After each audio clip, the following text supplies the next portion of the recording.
unfortunately, we are watching a house burn down, and it never gets any easier, and our hearts go out to the folks who call that house home. Absolutely. And, you know, none of us are taking this lightly, what it is to lose your home, because people aren't simply worried about their home. They're not worried about the most material things. They're worried about really important things. You know, of course, they're worried about, you know, their birth certificates, their documents, photos of family members who have passed away. They're worried about things that are irreplaceable, that, you know, we don't even know about. That is completely understandable. Everyone right now should be worried about their lives, because that is what authorities and officials are worried about right now. They want people to get to safety. It is not safe to be there if you are not part of any sort of, you know, emergency personnel. You need to get yourself to safety. It's heartbreaking to hear that, you know, there are many people who are still in the area right now. It's heartbreaking. It's scary, actually, to hear.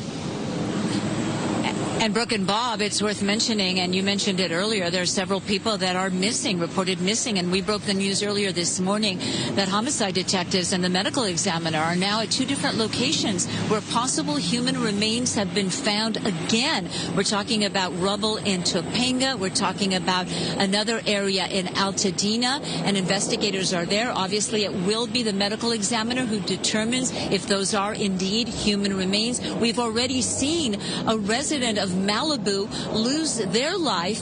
Their human remains have not, as far as I know, been positively identified, but someone who lived with them said that that person had chosen to stay behind to try to protect their property. The human remains were found after that person was reported missing by the roommate or the family, the loved one, and now the coroner, the medical examiner, is working to identify them. So it's extremely tragic, and we still have, I believe, over a dozen people that have been reported missing.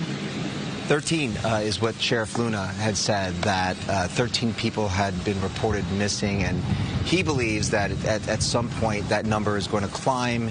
They actually now have a family assistance center that they are going to put in Pasadena on Green Street, so that folks who still haven't heard from their loved ones can go there, and the sheriff's department can send their deputies to these fire zones to try and check it out.